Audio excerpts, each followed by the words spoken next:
Welcome to the worst of the best podcast. You wanted the best. Well, they didn't freaking make it! So here's what you get. From Canada, Ryan and Jason.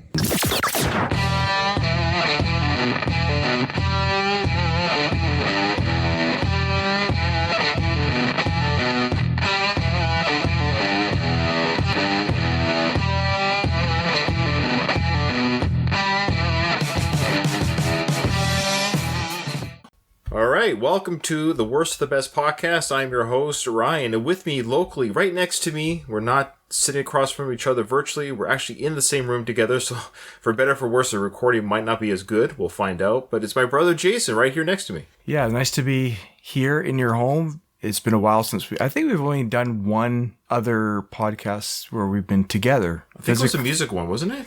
I feel like yes, it was. Metallica? It was Metallica. Ride Lightning, or I think it was the Black Album.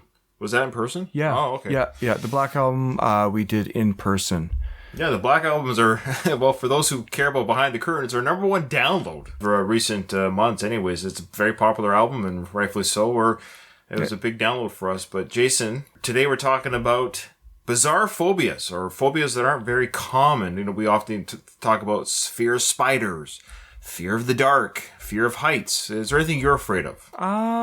I think, one that's kind of plagued me most of my life that comes to mind is claustrophobia. Yeah, that's right. I knew that about you. That's right. Yeah, like being in tight spaces, I start to feel stressed.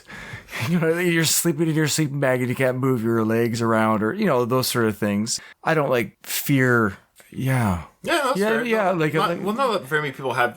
When I think of phobias, I don't feel like afraid. I'm scared, but right. I start to feel kind of panicky if I can't have the ability to move. No, that's fair. Like for me, it's heights. A phobia for me is anything that's debilitating. Yeah. I'm not afraid of driving, so I get behind the wheel of a car and I drive. I don't think anything of it. But heights, I have to think about, and I get nervous scaling overlooking a cliff or a bridge, or rappelling or bungee jumping, where people are like, oh, I live for bungee jumping. Like I'm afraid to jump off a ledge. I think once you jump, the height gets less and less and less. That's true. Yeah, so it should decrease as you fall. Well, it should decrease, but then it should increase again if the bungee jump has worked properly. There should be an increase again. So I guess in those terms, claustrophobia is one that I would interact with the most, I suspect, in day-to-day life. The topic today, Jay, is fears that aren't as common as the dark or spiders or dogs or that claustrophobia, fear of heights. So these are not very common, and what we're going to do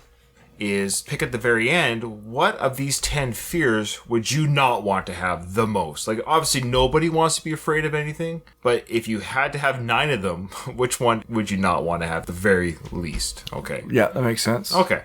All right, so you got number 10? Yes. And so right now I have a fear of being able to pronounce any of these fears because I've never heard of, I think, any of these. Bear with us with our pronunciations. With our pronunciations here. So, geniophobia. This Actually, before we should have guessed. We should, because we haven't really read through. I saw this one, so I can't know it. But for the remainder, we'll try to guess.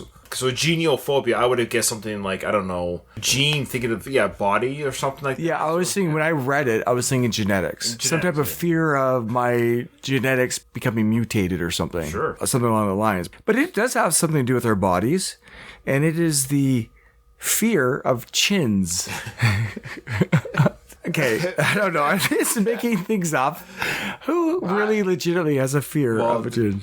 Geniophobia is you're afraid of chins.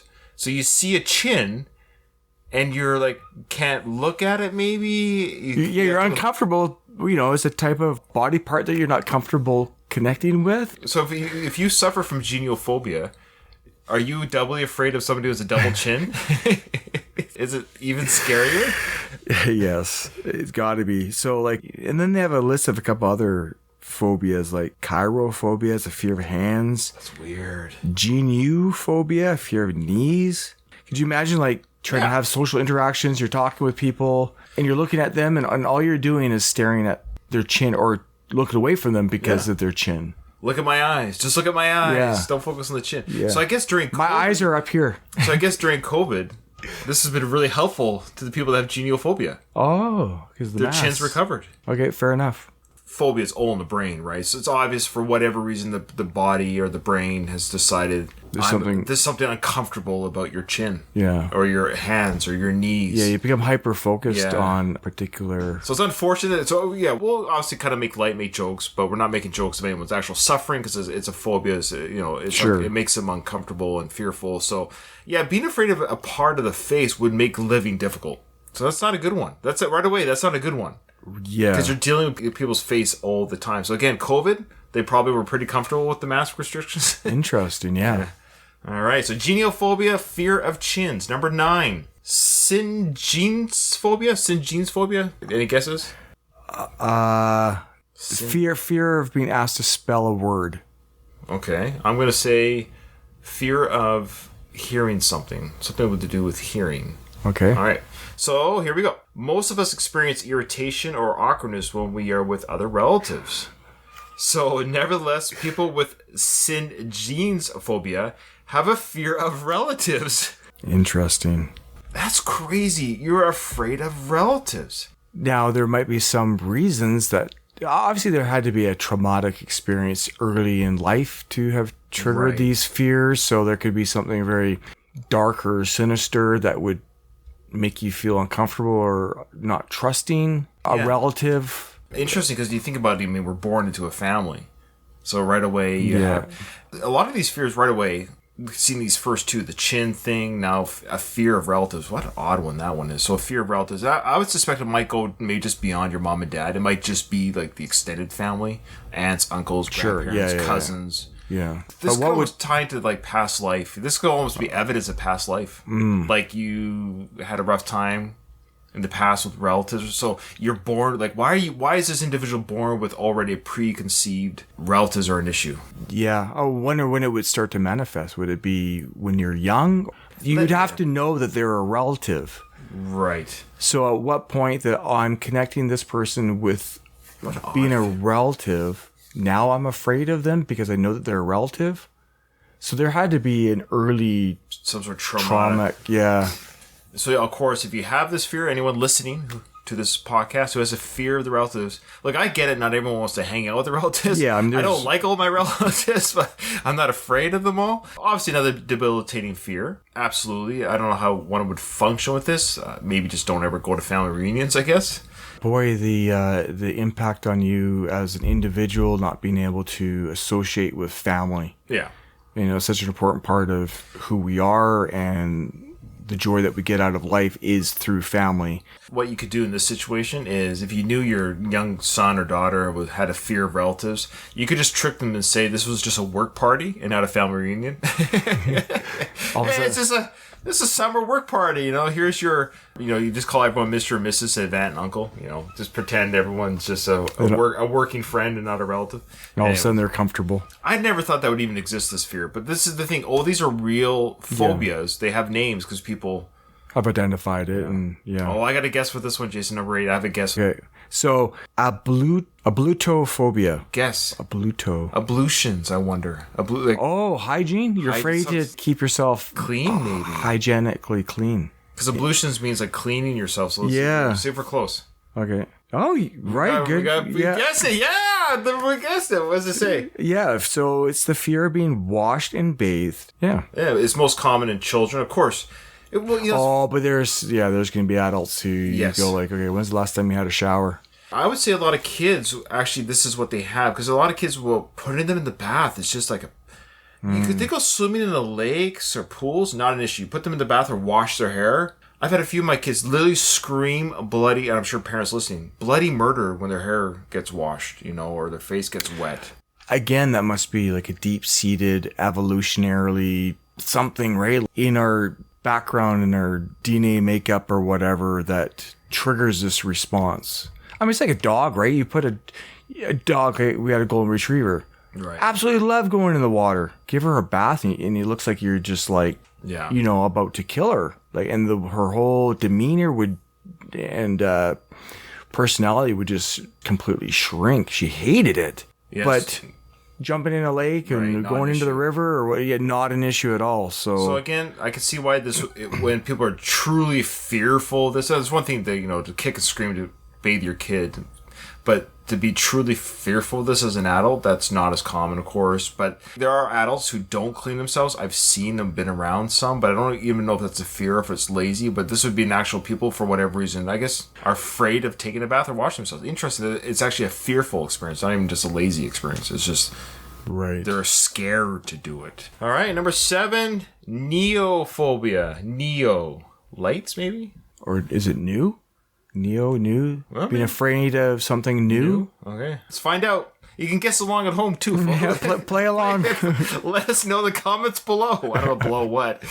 People have to listen before they can that's comment. true, that's No listeners, no comments. No, listen. Mom, comment. Neophobia. We all have heard the saying that change is the only constant thing in this world. So human beings are uncomfortable with change, but neophobia is another thing. It's a severe fear of new experiences and things. Well, we're right. You guess new? Yeah, something new. Neo is not typical, but it kind of, new. So for obvious reasons, neophobia can not only affect the well-being and happiness of those who have this phobia, this may also be the reason for missing out of life-changing experiences and opportunities that life can offer. According to research, neophobia's physical or mental pressure may minimize life expectancy. All of these would go without saying, mental health in general. You live a longer, healthier life if you're just functioning properly. I hate to say it. And if you can figure out a way to overcome these fears. I got to tell these people who are afraid of new things or new experiences, dying would be a new experience. So if you want to live longer, stop being afraid of dying. People are generally, we don't like change. We do we're It's in the fear of unknowns. Yeah. Right. The comfort zone, whether it's like institutionalized. Even people that are in prison for 25, 30 years, they're afraid of being released because they're like, what am I going to do? I don't know what to do out there. A lot of unknowns. Yeah. There are people who just will never change, or they don't want to try new things at all. I know there's people who eat the same thing every day, the same peanut butter sandwich every day. They won't try new things. I think that probably falls into that idea of the fear of, I don't want to try. No. I just like peanut butter sandwiches. I don't want to try peanut butter and jam. I don't know. No, you can't make me. That might be in that condition where they just refuse to do anything different because it might affect, or I might pick something different from that menu, or I know what I'm doing has been safe. Right. And therefore, if I change what has been safe, the consequences can be whatever. Okay. So number 6 here is diapnophobia. Or dipno? Maybe just dapno or dipnophobia? Yeah. Guesses? Oh, jeepers. Dipno. I don't know. So it's DEI. I wonder if what day or dipo. I don't know. Fear of lizards? Dinosaur? I don't know. What do you got? I can't even guess. So I'm gonna guess fear of I should have. That's funny. It's almost okay. Go ahead. Go ahead and read it, Jay. I don't even know. While several people experience a common form of social phobia, dipnophobia, on the other hand, is more specific and defined as the fear of dinner conversations.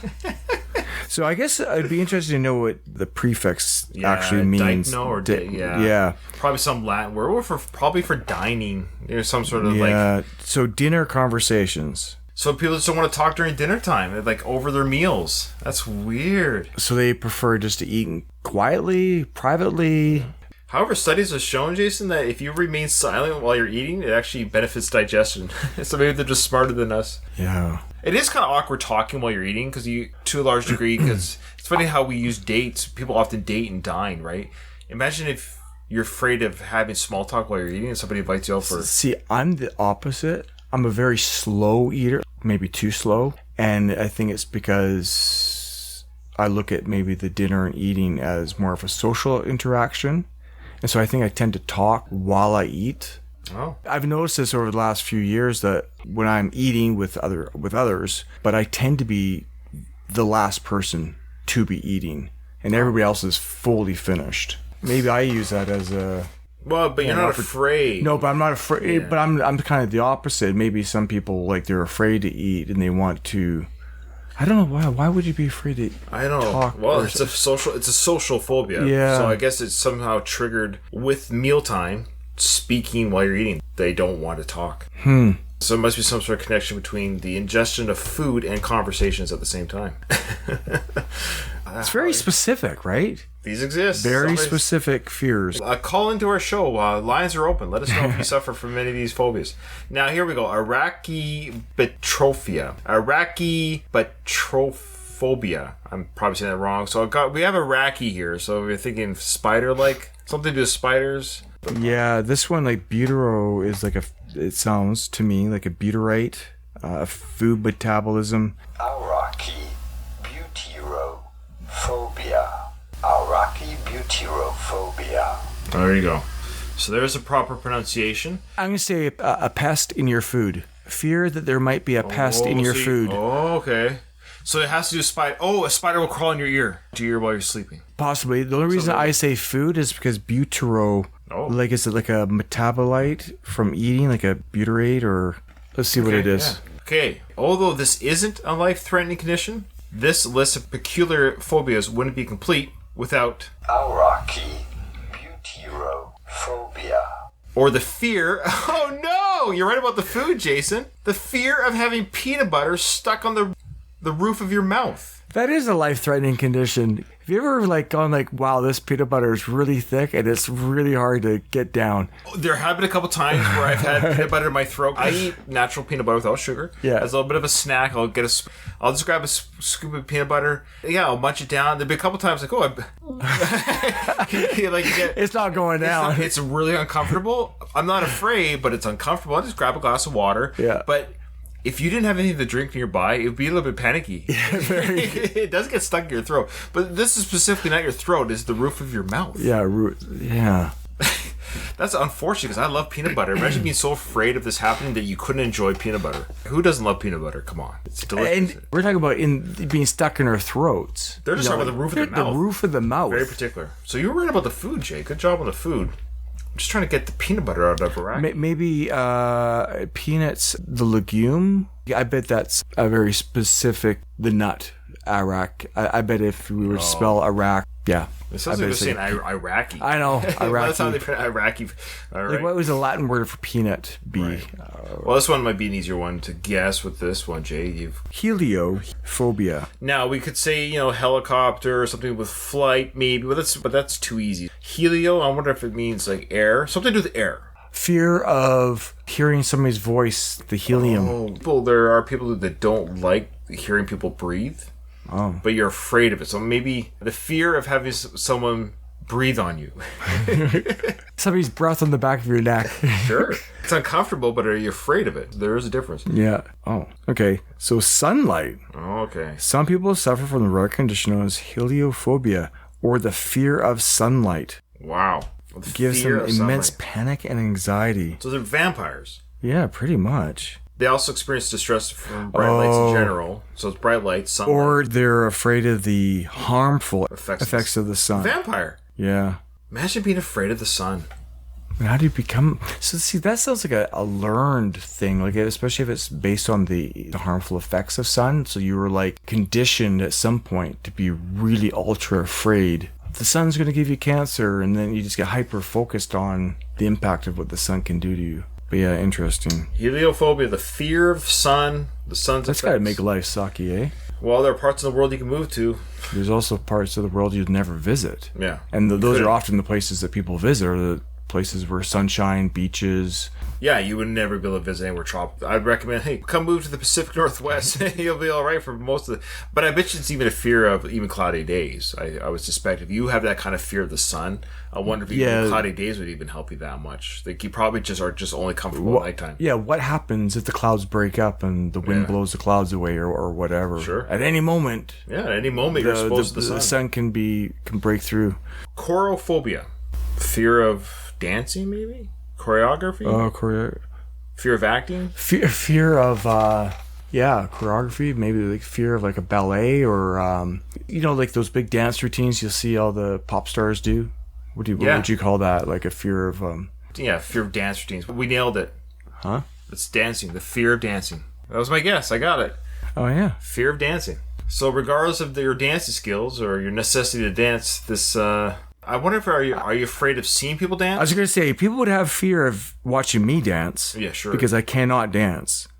But the fear of the actual dance scene. It says here, regardless of your own personal dancing skills or the necessity to dance, any occasion or circumstance that is linked with dancing can trigger this phobia. So you can see it. So it's like you can be afraid of clowns and you also don't want to be a clown. So you're afraid of dancing and you don't want to dance. At first glance, you think that would not be much of a hindrance in life, but as I say, the choreography of like these dance routines, like if you were, say, a fan of any pop artist, you would never watch their videos, you would never go to their concerts, you wouldn't dance to it. Think about the dancing you've seen in your life. You've seen a lot of dancing. Even like dancing kind of in your car or in your house to a song you enjoy that gets you going. Or I know my kids are embarrassed when they see me dance, but they're not afraid. Yeah. They're embarrassed, but there is a difference between being embarrassed and being fearful. Having fear. Yeah. Wow. Afraid of dancing. All right. Okay. Number 2. Geliophobia. Geliophobia. Okay, maybe gelio, you can think like geology, no. Like gelio. Maybe something to do with maps, structures, something to do with some sort of structures, maps, buildings. I'm kind of going, I know it's all over the place. Physical objects like that, like buildings or maps. I don't know why I'm going with both. Like pyramids or something like that, buildings like that. Yeah. You? Any guesses? Oh boy. Probably overthinking this. Could be a million things, as we have seen. Gelio. Fear of being, I'm going to go like congenial. Okay, what do you mean by that? You're kind of a desire to get along with, to be congenial. I don't know. You're sort of on the right. You're closer. Okay, I looked the answer, so I'm telling you, you're closer to. I'm not quite able to pinpoint exactly what it is, but fearful of getting along with people or people that want to get along with you. You're kind of hesitant, or your fear of somebody. I'm not able to quite pinpoint the way that I'm thinking in my mind and expressing it. But anyway, I guess it's mine. Yeah, I'll read it. Yeah, just read. Laughter. Numerous research studies have shown that laughter is beneficial for our health by improving mental health. So laughter is often the best medicine. Unfortunately, there are people who have a phobia from laughing, known as geliophobia. They get anxious and distressed from being with laughing people or simply the act of laughing. Interesting. Wow. Some studies suggest that the reason for this phobia could be laughing during inappropriate circumstances or situations and being laughed at by people. It's weird that I was fairly close. Boy, I guess going to a stand-up. Well, I was going to say, people that have this fear, Jason, they probably love our podcast. Because all our jokes aren't funny? Well, I guess we laugh at our own stupid jokes. That's true. They wouldn't. Yeah, our jokes are lame, but we still laugh. But they won't laugh, so yeah. Thus, they won't be scared. Okay. Being afraid of laughter. Don't see the Joker. Don't watch comedy shows. Yeah, that's weird. Canned laughter. So this is interesting because if you watch Friends or Seinfeld, they have, that studio sound laughter, right? The joke. But then if you watch a show like Curb Your Enthusiasm, there's no laughter. You can laugh, or you can find it funny, but you won't hear the laughter in the show unless the character laughs. Are they afraid to laugh themselves? They get anxious and distressed from being with laughing people or simply the act of laughing. Wow. Something to do with the sound. It's always the sound or something. But could you imagine...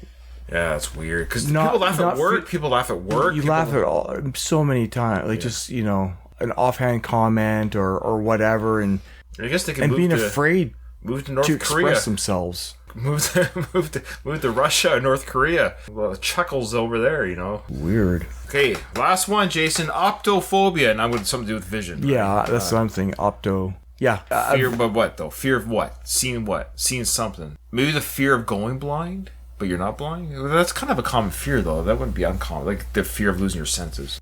Fear of optical illusions. Sure, I like it. Like a magic trick. Yeah, a fear of magic tricks. I like it. Or was fear of 3D art. Yeah, but like you go to Sigby. Yeah, an illusion. Okay, fear of an illusion. Like maybe just having your mind being tricked with illusion, optical illusion. An optical illusion. Okay, here we go. All right. Oh no, optophobia is the fear of opening your eyes. That's crazy. So basically, what I said it's the fear of being blind, but the opposite, the fear of seeing. How do you become afraid to see things? But it's the fear of opening your eyes. This is a nightmare for. Wow. That's a real.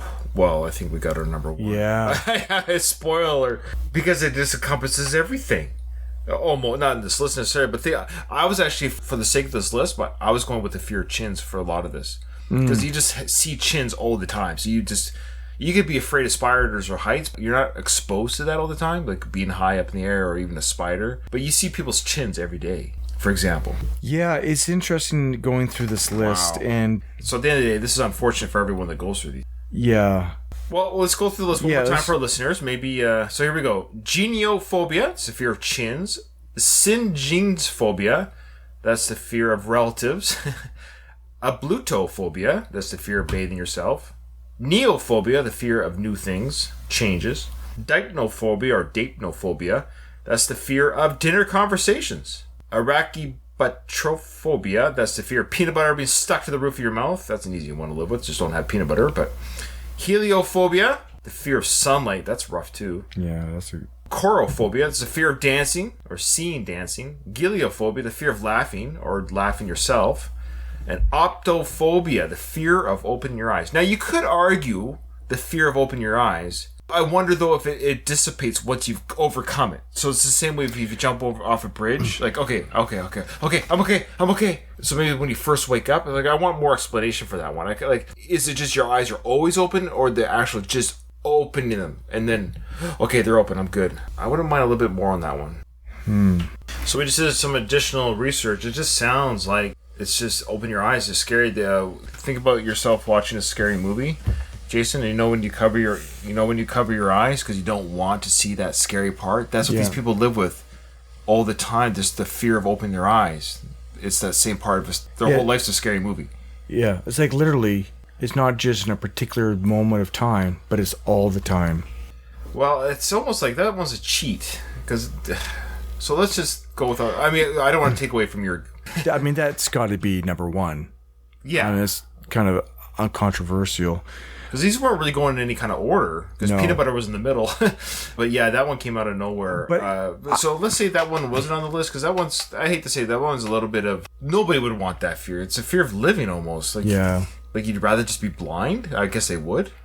I mean, they'd rather be blind. It's the opposite of being blind. You don't want your sight. If that is true, if this is a true phobia, right? Obviously, number one. Optophobia is the worst phobia. Yeah. But let's pretend that's not on this list. Yeah, because that one was almost too easy. I hate to say it. One that I was leaning towards was actually number two, the fear of laughter. Wow. And the reason being is because you really inhibit your ability to express yourself or have other people express themselves. We've talked in the past privately, like this idea of being suppressed is very, it's a burdensome experience. Like you suppress what you want to express, and how that can be, a difficult thing to deal with. And so to feel like you have to control or monitor what you find humorous, whether it's from other people, and you want to monitor them and control them so they don't say something or they don't express something that's humorous to them. And also you are afraid to express something that's humorous to yourself because you don't want to laugh. Like, I don't know, this inability to communicate something with others or allow them to communicate it back to you, which we do through laughter. No, I like it. That's a good reasoning. I'm still leaning towards, I guess my knee-jerk reaction is still the chins. Just you just deal with faces all day. But you could look away. Yeah. I think that's something that, all these... they're all horrible. Yeah, it's debilitating. All these are a level of debilitation in some way. It sure makes you feel like you're... I feel a lot more normal after... Yeah, well, I hate to say it, like, I'm okay with being afraid of heights. Yeah. I'll live with that. That's something you can live with, because you're not dealing with heights. I mean, you might come across it throughout your life, but you're not dealing with it. You shouldn't be dealing with the heights outside of a normal life. You're not just on a precipice every day. It doesn't make sense. Right. Even flying, you don't have to fly if you don't want to, or close spaces. You shouldn't just find yourself, stuck in a crevice somewhere. So, those are kind of normal fears because you don't come across them often. Yeah. But these are fears that, minus the peanut butter, these are things that you really can't avoid. You're going to see dancing. You're gonna see seeing if you have sight, right? You're gonna be around all these things: laughter, dancing, chins. So it's unfortunate these people have. Boy, I feel so most of these, other than the food with the peanut butter one, is social. A lot of social anxieties. We've talked about heights and actually I grew up and still maybe a little bit like a fear of dogs. I mean, I had a dog for like 15 years, so obviously it wasn't a true phobia per se. Unknown dogs. Yeah, like You should have a healthy respect for that. definitely younger, I was afraid when I was. Yeah, I remember being a young kid and hearing a dog bark. Yeah. You're like, ooh, yeah. It's an animal that's your size. Apprehensive, right? But you kind of grow out of it. I mean, even now, healthy respect for an animal that I'm not familiar with. But if I had a true fear of dogs, I would never have gotten a dog. Right. That's the debilitation part. That would be I was just going to say, proper fear keeps us safe. There's phobias, which I think is when it becomes a phobia, that's when it debilitates you. Like, I can climb a ladder, and if I had to. But some people are so afraid of heights, they can't even step on a ladder. So is that debilitating? So do I have a phobia of heights? I'm uncomfortable. If I know I'm safe, I love roller coasters, so how fearful am I then? Right. I love roller coasters. Yeah. But I don't like climbing a ladder. Yeah. Because I'm more strapped in a roller coaster. So again, I have a healthy respect of fears, but if I'm kind of strapped in, then I'm strapped in. But if I'm just on a wobbly ladder, but I'm if not you're very comfortable. but if you're truly, doesn't matter if you're strapped in. No, if people are crying. Yeah. They're crying. I've never cried on a roller coaster. Right. So, all right. Anyway. All right, that's good. There you go. Thanks everyone that's joined us. If you want, I've never done this before, Jade. After hundreds of episodes that we've done, I've never given out our email. I keep meaning to do this every time we record. So if to those tens and tens of people that listen to us. Well, Mom already knows how to get a hold of us. Yeah, other than Mom. If you want to reach out to us and give us a topic, an actor, musician, album, you kind of know what we like, those who've listened to our show over the years. Actor, album, topic, you name it. Give us an idea of something you would like us to discuss. Reach us out at Worst of the Best Podcast. That is Worst of the Best Podcast at gmail.com. And I'll put that in the show notes as well. And is that one full word? All together, Worst of the Best Podcast. Basically, it's the name of our show without the word the at the beginning. Worst of the Best Podcast at gmail.com. Again, the email will be in the show notes if you want to look it up. And let's see if we get some emails. I don't know why, after 150 episodes, almost 200 episodes, I've never plugged our email. So anyways, there is our email if you want to reach out to us, say how much you like our show. Because, we do have people listening. Give us some love. I think Jason wants to hear from you guys. Let us know if you like our show or not. Even if you don't like us, let us know. Yeah, there you go. It was nice to be able to do this in person with you. It's been a while, and it's good to see you. Yeah. Remember, in front of every silver lining, there's a cloud. And today, it was the fear of opening your eyes. Alligator Productions.